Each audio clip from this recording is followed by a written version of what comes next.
Hello students, तो आज के स्टूडियो में हम डिस्कशन करेंगे कॉमर्शियल कम्युनिकेशन। आज हम इस सब्जेक्ट का कंप्लीट डिस्कशन करेंगे। तो इस सब्जेक्ट की प्रिपरेशन स्टार्ट करने से पहले आज का वीडियो प्लीज़ एंड तक जरूर देखिएगा। सबसे पहले हम 70 मार्क एंड 2.5 आवर टाइमिंग के साथ इस सब्जेक्ट की पेपर पैटर्न कैसे हो सकती है उसको लेकर डिस्कशन करेंगे। हर एक क्वेश्चन के अंदर हम डिटेल में देखेंगे कहाँ पर किस टाइप के क्वेश्चन पूछेंगे, कितने मार्क में पूछे जाएंगे, क्वेश्चन नंबर 5 में क्या हो सकता है, और इस बार हमें सारे क्वेश्चन अटेम्प्ट करना है तो कौन सी स्ट्रेटजी के अकॉर्डिंग हमको तैयारी करनी चाहिए, जैसे कम से कम टाइम में हम कंप्लीट प्रिपरेशन कर पाए। इस बार के लिए कौन से यूनिट इजी रहेंगे और कौन कौन से आईएमपी टॉपिक रहेंगे, उन सबको लेकर हम कंप्लीट डिस्कशन करेंगे। तो ये वीडियो आपके लिए बहुत ही यूजफुल रहेगा। इस वीडियो को प्लीज़ एंड तक जरूर देखिएगा।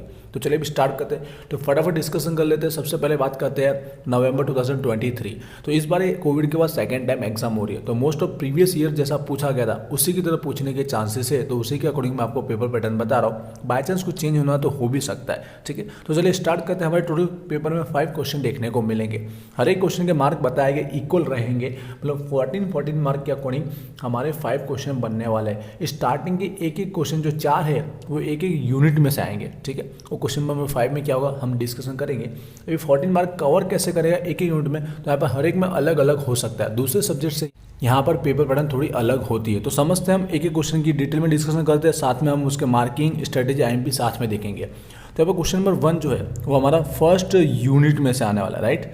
तो फर्स्ट यूनिट हमारा क्या टेक्स्ट है। हमेशा कॉमर्शियल कम्युनिकेशन में क्या होता है, हमारा टेक्स्ट होता है। और इस बार का टेक्स्ट क्या आप जानते हैं, पेटल्स ऑफ लाइफ है। पहले हम किस टाइप से पूछा जाएगा वो समझ लेते हैं। तो हमें पहले क्वेश्चन आंसर देखने को मिलेंगे, जो ब्रीफ क्वेश्चन आंसर होते हैं शॉर्ट वाले वो देखने को मिलेंगे। और दूसरा टॉपिक जो रहेगा वो रहेगा हमारा शॉर्ट नोट्स रहने वाला है, मतलब इसको ए बी करके भी आप समझ सकते हैं। मार्किंग कुछ इस तरह से हो सकती है कि क्वेश्चन आंसर के 8 मार्क हो सकते हैं और शॉर्ट नोट के होंगे 6 मार्क। पूछे कितने जाएंगे और लिखने कितने, तो समझना यहाँ पर। तो क्वेश्चन आंसर रहेंगे, आई थिंक आपको 4 अटेम्प्ट करने रहेंगे, तब जाके 2 मार्क के अकॉर्डिंग आपके 8 मार्क कवर हो जाएंगे। दिए गए होंगे एक्स्ट्रा मिनिमम 6 तो दिए गए होंगे ही। वहीं पे शॉर्ट नोट की बात करें तो आपको 3 शॉर्ट नोट दी गई होगी। 3 में से आपको कोई भी एक शॉर्ट नोट लिखनी रहेगी जिसके डायरेक्ट 6 मार्क होने वाले। तो कोई इस तरह से मार्किंग और क्वेश्चन आंसर पूछ सकते हैं। अब इसकी तैयारी स्ट्रेटेजी और आईएमपी समझिएगा, ठीक है। यहाँ पर बुक नहीं है तो मैंने राइट डाउन किया हुआ कंप्लीट। आई होप कंप्लीट आपको हेल्पफुल हो जाएगा। जो पेटल्स ऑफ लाइफ है हमारे पास 5 जितने चैप्टर है, ठीक है। तो आपको समझना है इसमें से कैसे तैयारी करनी, वही हमारे क्वेश्चन आंसर की प्रिपरेशन करनी और वही हमारे शॉर्ट नोट की प्रिपरेशन करनी। देखिए 5 चैप्टर है, एक एक में आईएमपी क्वेश्चन देने जाओ, आईएमपी शॉर्ट नोट, तो बहुत टाइम जाएगा। इससे अच्छा बेस्ट है जैसे मैंने कहा आपको 4 क्वेश्चन अटेम्प्ट करना और एक शॉर्ट नोट अटेम्प्ट करनी है। तो मेरा जहाँ तक मानना है लास्ट ईयर वाले स्टूडेंट्स के लिए खास यही रहेगा, और रेगुलर वाले बाई चांस 1-2 एक्स्ट्रा पढ़ सकते हो। तो 5 में से कोई भी 3 पढ़ लीजिए, तीनों को कंप्लीट पढ़ लीजिए। चाहे तो स्टार्टिंग के 3 पढ़िए या तो फिर 3rd, 4th, 5th पढ़िए, आपकी मर्जी, ठीक है। पर कंटिन्यू सलंग पढ़िए, इसमें से नहीं आगे में से एक, बीच में से एक, लास्ट में से, ऐसा मत कीजिए। पढ़ रहे हो कम तो स्टार्टिंग के 3 या फिर 3rd, 4th, 5th सलंग पढ़िएगा। जिससे क्या रहेगा, इसमें से आपको गारंटेड क्वेश्चन आंसर भी आपको मिल जाएंगे। 3 तो मिलेंगे, 4 भी हो सकते, किसी एक में से तो 2 पूछा जाएगा। और शॉर्ट नोट भी वहाँ पर कवर हो जाएगी। आईएमपी शॉर्ट नोट एक एक देने जाऊँगा तो कम से कम 5 होगी। इससे जब 3 चैप्टर की आप शॉर्ट नोट कर लोगे ना, कहीं पर 1 है कहीं पर 2 है, आपको एक शॉर्ट नोट उसमें से मिल ही जाएगी, गारंटेड है। और पढ़ना कैसे, तो शॉर्टकट है, हर एक की आपको समरी पढ़ लेना है, जो आपको इंग्लिश गुजराती दोनों में अवेलेबल है। जो सारांश है वो पढ़ लेना, कंप्लीट स्टोरी आपको समझ में आ जाएगी, ठीक है। और आपको जो ब्रीफ क्वेश्चन आंसर दिए वही रीड करना। एडिशनल वाले भी दिए गए वधारा के, वो नहीं देखोगे तो चलेगा, क्योंकि इसी में से क्वेश्चन आंसर आते हैं, ठीक है। 19% इसी में से आते हैं। तो आपको ये ब्रीफ क्वेश्चन आंसर पढ़ने, जो कम से कम 10 या 11 ही ज़्यादा दिए नहीं गए और 1-2 लाइन के होते हैं। स्टोरी पता तो आंसर आपको आता है। तो प्लीज़ रिक्वेस्ट है, 3 चैप्टर इनफ है, कर लीजिएगा। बाई चांस रेगुलर स्टूडेंट से एक एक्स्ट्रा पढ़ लोगे तो भी अच्छा, 4 क्वेश्चन यहाँ पर कवर हो जाएंगे, ठीक है। लेकिन लास्ट दिन वाले तो 3 पढ़ लीजिएगा। शॉर्ट नोट के लिए तो 3 ही पढ़ोगे तो इनफ है, ठीक है, ज़्यादा की जरूरत नहीं है। और उसके बाद एमसीक्यू भी इसमें दिए, एमसीक्यू भी आपको रेडी करना, मैं बताऊंगा कहाँ पे यूजफुल रहेंगे। तो यूनिट नंबर 1 के I hope question answer short note आपको प्रिपरेशन में पता चल गई होगी। आईएमपी से ज़्यादा स्ट्रेटेजी बहुत इंपॉर्टेंट है सीसी के अंदर। यूनिट नंबर 2 की बात करते हैं। यहाँ पर क्या आएगा, यूनिट नंबर 2 में ध्यान दीजिएगा, हमको पूछा जाएगा वो रहेगा प्रेस रिपोर्ट का टॉपिक आने वाला है। अब प्रेस रिपोर्ट में किस टाइप की रिपोर्ट्स पूछी जाएगी, कितनी आएगी, तो ध्यान से समझना। तो 3 रिपोर्ट देखने को मिलेगी, तीनों के अलग अलग टॉपिक हमको दिए गए। फर्स्ट जो रिपोर्ट रहेगी, जो एक्सीडेंट टाइप के जितने भी है वो टॉपिक में से कोई एक रिपोर्ट आएगी। तो दूसरा जो हमारा नेचुरल कैलेमिटी की टॉपिक है उसमें से। तो 3rd रहेगा करंट इवेंट में से। तीनों में से आपको एक एक देखने को मिलेंगी, बट आपको तीनों में से कोई एक अटेम्प्ट करनी है एग्जाम में और डायरेक्ट उसके 14 मार्क होने वाले हैं। बहुत ही इंपॉर्टेंट, डायरेक्ट एक के 14 मार्क है। अब आपको प्रिपरेशन स्ट्रेटेजी IMP समझना, इसमें भी IMP एग्जैक्ट देने की बात ही नहीं है, इसमें स्ट्रेटेजी के अकॉर्डिंग ही तैयारी होगी। जो प्रीवियस में ईयर से बताते जा रहा हूँ वैसे ही कुछ होगी। 3 टॉपिक जैसे मैंने कहा, तो आप तीनों में से कोई एक टॉपिक रेडी कीजिए जो आपको ईजी अच्छे से लिखना फाता, क्योंकि लॉन्ग रहेगा, लॉन्ग लिखना है आपको, इसलिए तीनों में से जिसमें अच्छे से आप लिख पाओ वो रेडी करना। 3 तो रेडी करना ही नहीं है। तो मेरे अकॉर्डिंग देखा जाए तो बी ईजी है। जिस बार हमेशा मैं बोलते आ रहा हूँ बी, नेचुरल कैलेमिटी मतलब जो प्राकृतिक कुदरती जो घटनाएं होती है उसमें से कोई भी टॉपिक पूछ सकता है। जो बड़ी बड़ी घटनाएं होती है, ठीक है, अर्थक्वेक, सुनामी, फ्लड और आगे 2-3 टॉपिक और दिए गए, वो 4 और 5 दिए गए, पर मुद्दे आप बना के लिखोगे तो सेम मुद्दे रहते हैं। जैसे कि आप डैमेज का मुद्दा कॉमन हर एक में बना के लिख सकते हो। जैसे कि रिलीफ का टॉपिक है, रिलीफ का टॉपिक बना सकते हो। जैसे कि विजिट करते हो जो भी वहाँ के CM रहेंगे उसका टॉपिक बना सकते हो। ऐसे 4 या 5 टॉपिक बनाओगे ना तो आप इजीली फॉर्मेट के अकॉर्डिंग ये टॉपिक रेडी हो जाएगा। बट आपको लगता है एक्सीडेंट टॉपिक आपको इजी लिखना फाता है, जो हमारे प्राकृतिक घटना होती, चाहे कोई भी बस से हो, ट्रेन से हो, बाइक से हो, प्लेन से, कोई भी एक्सीडेंट हो, उसमें से कोई टॉपिक अच्छा लिख सकते हो तो वो रेडी कीजिए। वरना मेरे अकॉर्डिंग तो ये ईजी रहता है। करंट ईयर में क्या कोई भी टॉपिक आ सकता है। करंट में अभी जो न्यूज़ में ज़्यादा चला हो उसमें से कोई भी पूछ सकता है। जैसे प्रीवियस ईयर पूछा गया था, एक बार कोविड का टॉपिक पूछा गया था, तो दूसरी बार हमारा एक योजना अभियान था उसका टॉपिक पूछा गया था। तो इसको इग्नोर कर सकते हैं। ये 2 में से जो आपको इजी लगे वो रेडी कीजिए। मेरे अकॉर्डिंग तो नंबर 2 रेडी कर लीजिएगा, नेचुरल कैलेमिटी।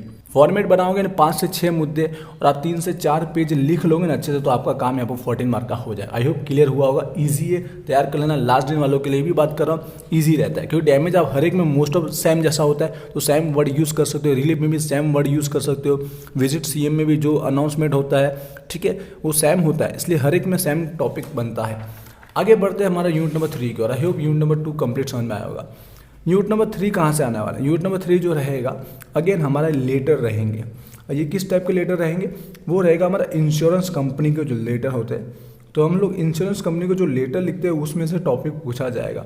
हमारे एग्जाम में 2 पूछे जाएंगे। एक के ऑप्शन में एक इंश्योरेंस, 2 इंश्योरेंस टॉपिक देखने को मिलेंगे। आपको इन 2 में से कोई एक अटेम्प्ट करना है। उसके भी डायरेक्ट कितने मार्क है? 14 मार्क रहने वाले हैं। आप समझिएगा इसकी तैयारी कैसे करनी। 2 ही आ रहा है एग्जाम में, बट आपकी बुक में टॉपिक कितने दिए? 7 जितने इंश्योरेंस के टॉपिक दिए गए। समझना, वैसे तो देखा जाए तो टॉपिक इजी रहते हैं।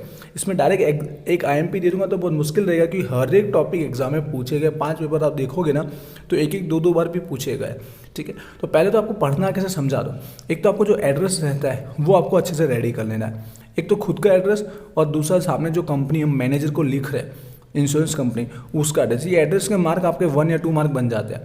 फिर आप एंडिंग जब करते हो, लास्ट एक पैराग्राफ जो होता है, ठीक है, जो आपको हेल्प करने के लिए रिगार्डिंग के लिए आप लिखते हो, कॉमन होता है। ये कॉमन चीज़ पहले रेडी कीजिएगा। फिर लास्ट में आप एंडिंग करते हो योर फेथफुली करके। ये 4-5 चीज़ जो है ये कॉमन अच्छे से रेडी कर लेना, जिससे क्या रहेगा 2 से 3 मार्क यहीं पे आपके कंफर्म हो जाए। फिर आपको जो भी टॉपिक हो, जो सब्जेक्ट हो, यहाँ पे आप सब्जेक्ट भी बनाओगे, जो सब्जेक्ट रहेगा उसके बारे में आप 3 पैराग्राफ हाईएस्ट, इससे ज़्यादा बनाने की जरूरत नहीं है, जो 1 पेज के अंदर भी कंप्लीट हो जाता है। ऐसा नहीं कि 3-4 पेज लिखना जरूरी था। लेटर है आपका 2 पेज में कंप्लीट हो ही जाएगा।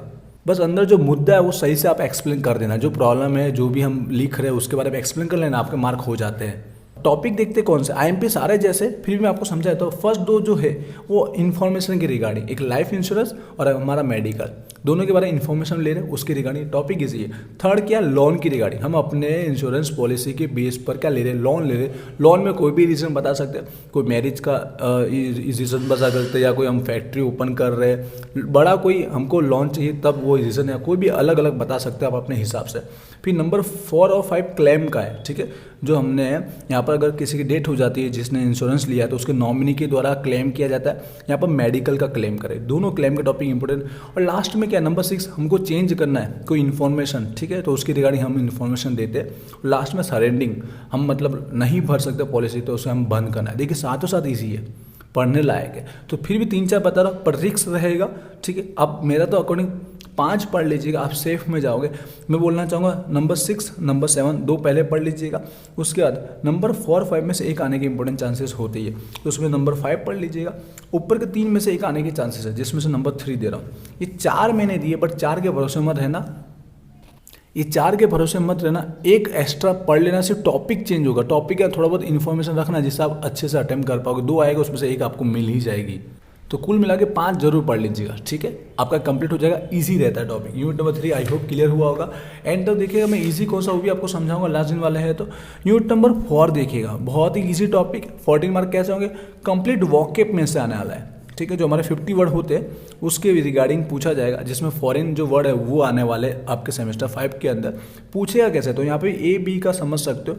फर्स्ट रहेगा मैचअप करने के लिए, ठीक है, मैचअप टाइप का टॉपिक रहेगा। आपको आमने सामने दिए गए, आपको सामने राइट लिखने रहेंगे। और दूसरा जो मीनिंग, आपको जो वर्ड्स दिए गए उसको डायरेक्ट आपको मीनिंग बताना है कि इसका मतलब होता क्या।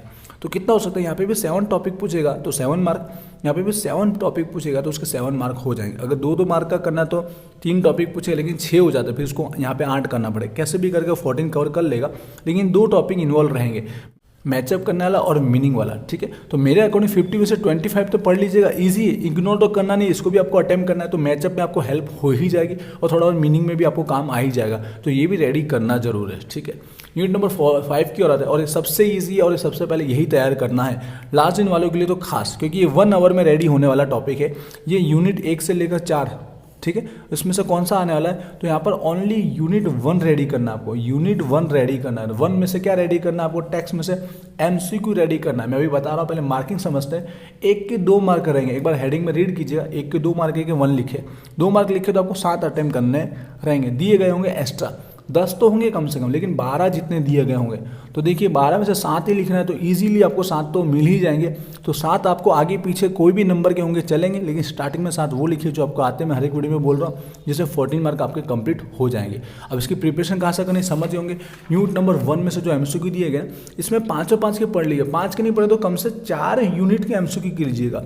4 के कर लोगे तो 7 तो गारंटी आपको उसमें से मिल ही जाएंगे। हर एक के 2-2 समझ रहे हम, तो 4 तो चैप्टर के कीजिएगा, 1 घंटा भी नहीं लगेगा, ठीक है। आपको समरी ऑलरेडी पता है, सारांश आता है, तो एमसीक्यू में आप आंसर सिलेक्ट करना आपके लिए इजी हो जाता है। तो रिक्वेस्ट है लास्ट ईयर वालों के लिए खास, ये रेडी जरूर कर लीजिएगा। आई होप मैंने कंप्लीट डिस्कशन कर दिया। एक यूनिट का कुछ रह गया तो कमेंट कीजिएगा।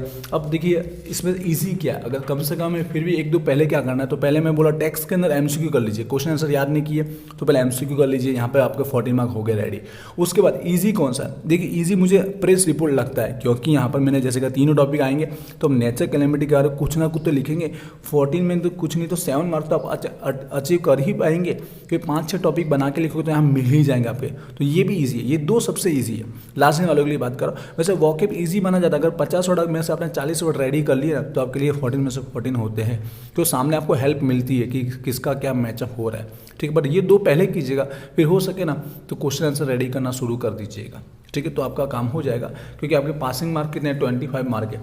तो कम से कम 3 यूनिट तो आपको अच्छे से 14 का आना चाहिए, तो 25 आपके 100% अचीव हो जाएंगे। आई होप मैंने कंप्लीट डिस्कशन कर दिया। कुछ रह गया तो कमेंट कीजिएगा, इंस्टाग्राम पे जरूर फॉलो कीजिएगा, ठीक है। मिलते हैं नेक्स्ट वीडियो में। Wish you all the best, thank you.